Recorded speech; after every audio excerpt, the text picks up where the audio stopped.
Good morning and welcome to the Knowing Show. I am your host, Christene Marie. Y'all, I am really looking forward to today. We are talking about what is forgiveness. And one of the things that we are going to be diving into, as well as that topic, is A Course in Miracles. We read through that every single morning. And frankly, I know that this topic is going to be one that's tricky.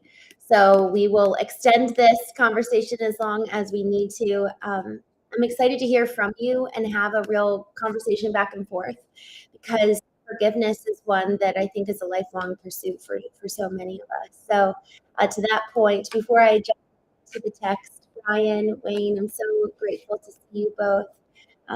What a wonderful day it is. So let's go ahead and dive into just a few of the lessons leading up to today, and then we will read today's lesson.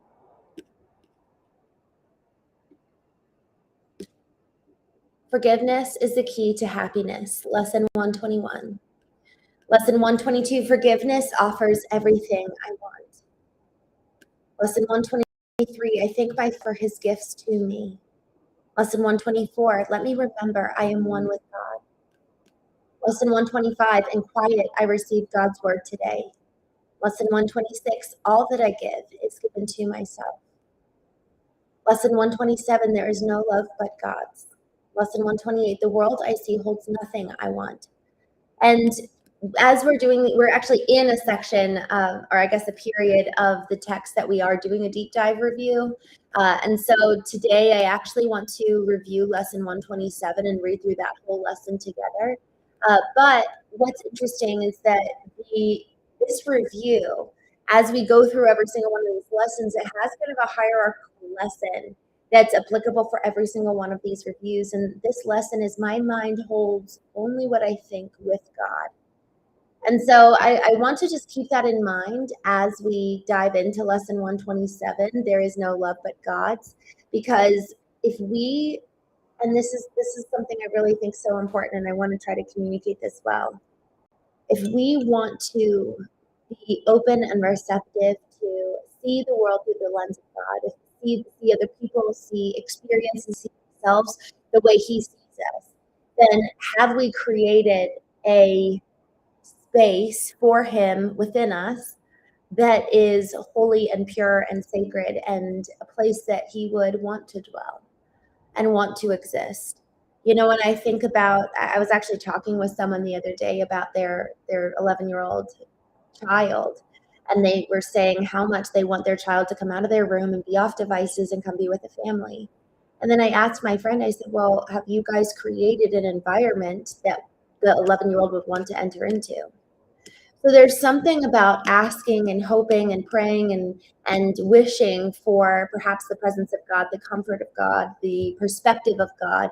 Yet if we're not living our lives and creating kind of that inner world and sanctuary that is a place that is honorable of God, then it kind of speaks to perhaps we actually need to go clean our room and create an acceptable place in which he would want to dwell. And I actually do believe that Christ is in all. I think that he's in us already. And at the same time, there's something around creating a place that is honorable and respectable and fit for a being as beautiful and sacred as God, our Creator. And so to that point, I just want to bear that in mind as we read today's lesson and as we talk about forgiveness in the first place. So lesson 127, there is no love but God's. Perhaps you think that different kinds of love are possible. Perhaps you think there is a kind of love for this, a kind of love for that, a way of loving one, another way of loving another. Love is one. It has no separate parts and no degrees, no kinds nor levels, no divergencies, no distinctions. It is like itself, unchanged throughout. It never alters with a person or a circumstance. It is the heart of God and also of his Son. Love's meaning is obscure to anyone who thinks that love can change. He does not see that changing love must be impossible, and thus he thinks that he can love at times and hate at other times. He also thinks that love can be bestowed on one and yet remain itself, although it is withheld from others. To believe these things of love is to not understand it. it could, if it could make such distinctions, it would have to judge between the righteous and the sinner, and to perceive the Son of God in separate parts. Love cannot judge. As it is one itself, it looks on all as one. Its meaning lies in oneness, and it must elude the mind that thinks of it partial or in part. There is no love but God's, and all of love is His. There is no other principle that rules where love is not. Love is a law without an opposite. Its wholeness is the power holding everything as one, the link between the Father and the Son, which holds them both together forever as the same. No course whose purpose is to teach you to remember what you really are could fail to emphasize that there can never be a difference in what you really are and what love is. Love's meaning is your own and shared by God Himself. For what you are is what He is, and there is no love but His, and what He is everything there is. There is no limit placed upon Himself, and so you are unlimited as well. No law the world obeys can help you grasp love's meaning. What the world believes was made to hide love's meaning and to keep it dark and secret.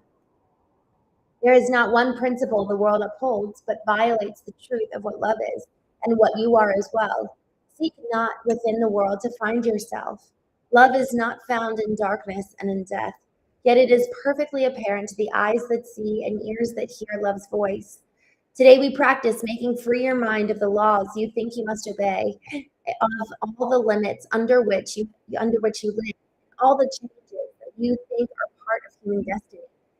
Today we take the largest single step this course requests of your advance towards its established goal. If you achieve the faintest glimmering of what love means today, you have advanced in distance without measure and in time beyond the count of years to your release. Let us together then be glad to give some time to God today and understand there is no better use for this time than that.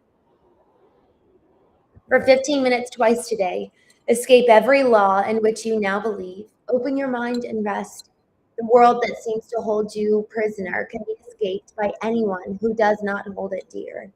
Withdraw all value you have placed upon its meager offerings and senseless gifts, and let the gifts of God replace them all. Call your Father, certain that His voice will answer.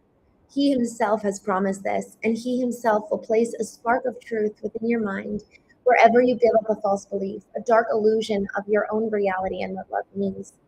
He will shine through your idle thoughts today and help you understand the truth of love.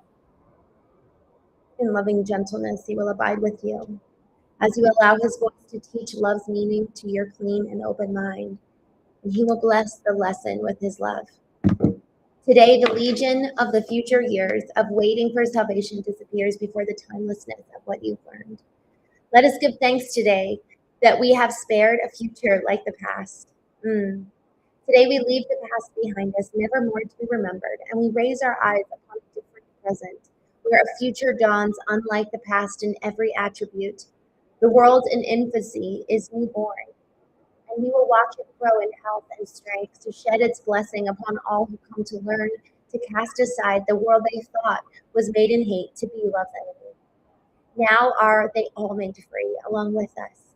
Now they all are our brothers in God's love. We will remember them today, throughout the day, because we cannot leave a part of us outside our love if we know ourselves.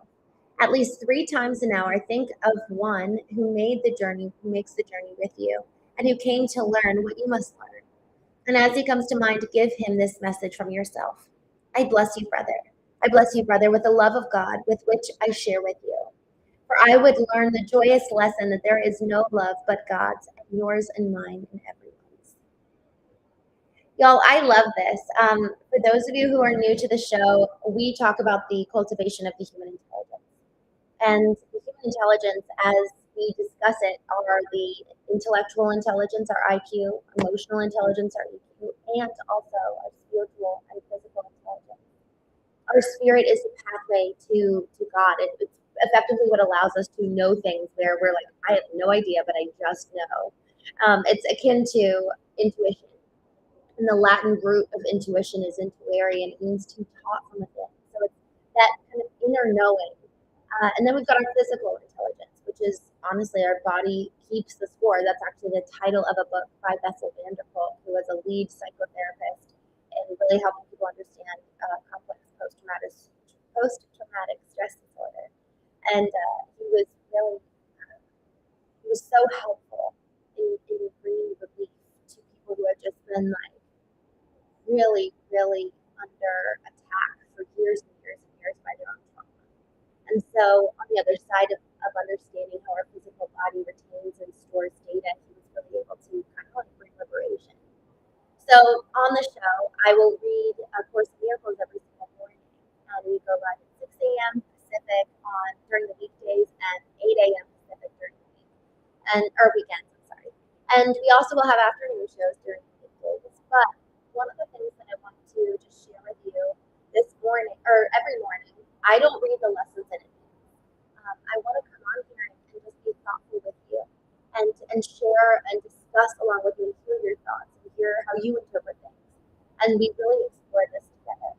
This morning, though, given what we discussed yesterday, that we wanted to spend some time around forgiveness, I actually did spend some time not reading this, but in preparation for it. And I actually felt led to First John.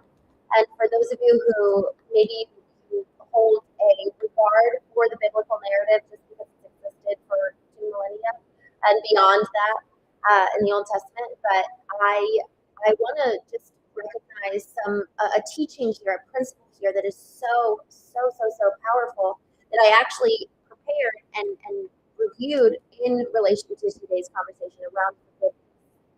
And then looking at today's lesson, there's the love of God. It ties it all together perfectly. And so I want to read to you what it is that I read in preparation for this morning. We love because he first loved us. If anyone says, I love God, and hates his brother, he is a liar. For the one who does not love his brother, whom he has, cannot love God, whom he has not.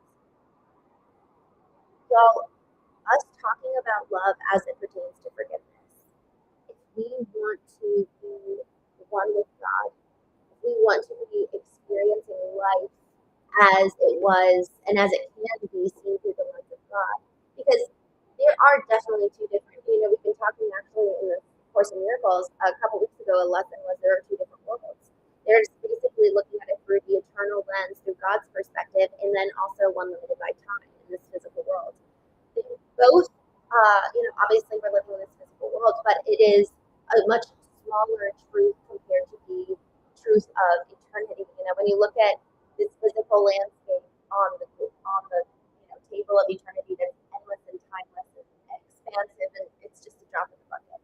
So yes, this physical world is real, and at the same time, it's just so small in comparison to the eternal view. And so our goal and what we're striving to do is to put on the lens of God in the way that we see the world. And effectively, I like to think of it as going to the optometrist and putting on a face against the dial and having our dials changed so we can see more clearly. The thing about this looking solely at the world through this physical lens is that we are bound by time. And a lot of times we are bound by viewing the world through our past interpretation, looking at it through the definitions and words and narratives that were experienced by us at a young age, or maybe modeled for us at a young age, or we inherited by generations passed down. And we've talked about this a little bit, how literally talk about the body keeps the score. There are generational traumas that are passed down based on what our family has encountered throughout the years. And so, beyond the trauma, it's just generational legacy in some ways that's passed down. And so as we look at this world today, and as we look at just objectively, if we were to take a step back and view that lens through which we view the world, what are we seeing? What kind of lens is there? And how does our forgiveness or lack of forgiveness color and adjust those lenses? Because if we are holding unforgiveness, we are preventing love. Forgiveness and love go hand in hand. It just says you cannot say that you love God who you have not seen and not love your brother who you have seen. So we can't have one without the other. Either forgiveness allows for love, and thus we are able to see clearly both with this physical view and this eternal view. Because lack of forgiveness does kind of put a veil over our eyes. It prevents our ability to see through God's eyes because his eyes are love. And so if we're withholding forgiveness, we are therefore withholding love. And that is ultimately coloring our lens to see the reality of what is. Now, with forgiveness, I just was thinking about it this morning, but our ability to forgive, when we think about how that even came into being, what is our understanding of it, our forgiveness barometer, let's say, is a reflection of three things: our understanding of God, our experience from the past, and our relationship with ourselves.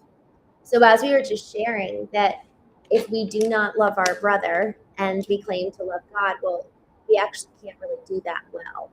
Because how can we do that when we can see our brother with our physical eyes, and God is an eternal being, we have yet to see him. And so our understanding of God, the reason why this is really important is because just I was talking yesterday with a woman, and she said that her understanding of the world was predicated in this view that God was very harsh and angry and mad at her. And so the way that she showed up in relationships had an underlying theme of an angry, vengeful God. And so she interpreted the world that way. She was viewing the world through her understanding of how God viewed her. And then next, our experience in the past. How were mistakes handled? How was it handled when somebody messed up or you messed up? What happened to you? Did you receive grace? Did you receive correction? But was the correction done in love? Or was the correction done in spite or anger? There's a really important through line of our past that we need to consider, because so much of today and the way we show up now is actually just a little kid interpreting the world in an adult body. Until we have done the work to recognize, oh, this belief system that is guiding my actions and ultimately guiding my life was formed at 8 years old because of an experience that I had. I actually want to update that data, and I no longer want to be having an 8-year-old at the helm of my life. And it could be various ages, depending on what the experience was, what happened. Until we revisit the old narratives and old belief systems that have carried and sustained us until now, we're not going to be able to upgrade with new data. Many of us, I know for me, when I first started doing this work, I was operating off of decades old data and decades old views of the world. It was what I inherited, what I saw my parents believe, what was taught to me in the pew at being 9 years old at church. These different perspectives have shaped us as adults, and we're living now with these little kids at the driver's seat without even being aware of it. So our ability to forgive reflects our understanding of God. It also reflects our experience in the past and how forgiveness was withheld or given to us. And then third, it also reflects our relationship with ourselves. There's a book called The Gap and the Gain by Dan Sullivan and Benjamin Hardy, which is just absolutely a beautiful concept. It's that we fundamentally can be operating from looking at where we are today against where we want to get to, and it's just we look at all the imperfection, all the ways that we want to grow, how far we are, and we're existing in the gap of our lives. We're never content, we're never happy, we're never fulfilled. Or we can stand today and look back and look at how far I've come. And again, this is where it kind of actually touches to our experience in the past. Like, what does the past and our relationship with that say about our relationship with ourselves? And are we looking at how far we've come and looking at the gains and experiencing joy in that? And thus, we can look at the gains in other people's lives and look at them through this lens of, look at how far you've come. Look at how loved you are. Look at how accepted you are. Look at how much you belong. Versus, oh my gosh, you're so far off the mark, because we're looking at ourselves that way. This is something that I've actually really needed to change for myself, because subconsciously, the same judgment we assign ourselves, we assign towards others. Yet it goes the other way too. The love with which we extend to ourselves, we can extend to others. So when I start holding grievances, for me, that is a big red flag. Look in the mirror. What am I maybe holding out grievances against myself, or even judging myself too harshly, or then there's a few other questions. Whenever something is sparked in us emotionally, it's time for us to look in the mirror because it has data. Remember, there's every single emotion has data, holds data for us to examine. So when we start getting triggered by somebody or angry at somebody, I think that it's important for us to consider, okay, what does this reveal about me? Am I actually, does this reveal something about me specifically as it pertains to how I experience myself? Does it actually have ties to the past? Am I triggered right here, right now, because of something from back then? Because here's the thing, nobody can trigger us unless it was in us already. I like to give this example because it's just such an easy one. I will get called a transvestite, and I've never once felt insecure over looking like a man.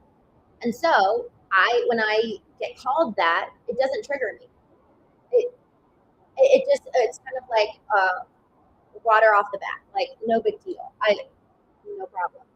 And if I have somebody said one time, I think I laughed or I did something on the show where they were like, "Well, no wonder he left that." Speaking of my husband, and that cut me. That cut me because that was a problem. My husband didn't like the way that I laughed or kicked me under the table. Like he didn't like that. And so if somebody was to comment on something like that is close to home, and I do have a bit of a vulnerability around, that's going to have a bigger impact on me than something that I've never believed. It has to be in us in order for it to be triggered. And so this concept around forgiveness, there's so much. One, it shows us what is there in me, maybe about something that I really have believed about myself, or what does this show me about how I treat myself? Two, what does this show me about the past? And then third, when it comes to, well, man, what is this actually teaching me about me as it pertains to maybe this is a value I hold. Maybe this is something I really, really honor and respect. Maybe this is something I cherish. Maybe this really, really matters to me. Again, that reaction holds data and tells us a story that we need to listen to. So when it comes to forgiveness, it is the pathway to peace. It is the pathway to peace for our own self, and it is the conduit to reconciliation with ourselves and with God. Reconciliation is always a two-way street. And so we actually can't reconcile with somebody physically that is unwilling to reconcile with us. And also, sometimes reconciliation is not always the end goal. Perhaps it's, okay, I want to get to peace in and of myself, reconciliation with God and with myself, and that relationship's over. Forgiveness is the internal posture that allows for love to be the thing which comes and flows out of us. But here's the thing that's so interesting is that when we think about forgiveness, so often we're looking at it as what's the external manifestation of it. And that's what can make us feel crazy. Yesterday we were talking about forgiveness and somebody said, I will withhold it for my own mental health. And someone says, I will give it for my own mental health. So there's two very different competing perspectives based on yesterday's conversation. But it's so important that we realize that on the other side of forgiveness is peace. On the other side of forgiveness is love. So it really is for our own good. But the inner state and inner position of forgiveness, man, forgiveness can look like somebody still being sentenced for what they did. Forgiveness can also look like reconciliation of the relationship. Forgiveness may look like divorce, and it may look like taking that person back. It can look completely different. So it's not about the external manifestation of it. It is rather about the internal heart posture of forgiveness and how that is the key to freedom, to living free from what other people think or say or how they potentially could control us otherwise. Because, man, when somebody pulls that trigger and activates us, now we're actually not in control of our own self. So love is actually perhaps the best and surest way to control ourselves than most anything. Jumping here in the chat, Wayne, good morning. I'm so glad to see you. American Redneck, good morning. Goose Hunter, thank you so much for joining. I'm so glad to see you. Top, good morning. Good to see you. Just jumping through here. 18, Born, good morning. Jeffrey Paul, I'm glad to see you. Tony Mayo, good morning. Love is a vibe and energy you carry with you wherever you go. I love that.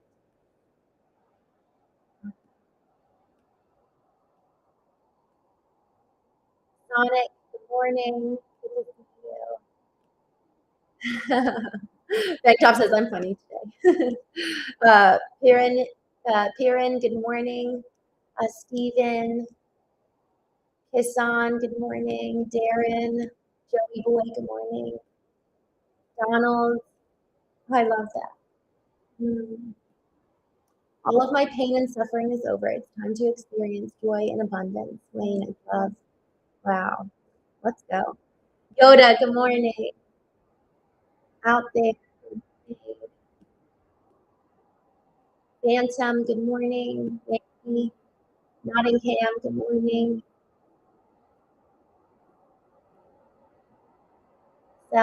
Seth, good morning. Soon Yanel, good morning. Believe in yourself. I love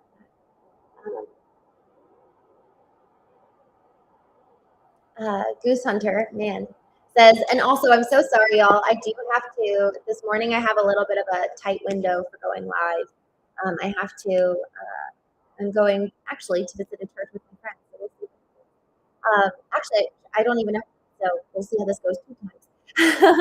Goose Hunter, in your opinion, Christine, is man able to attain the highest level of forgiveness, which is God's mercy? Is God's mercy only and exclusively an instrument of God, unattainable for the average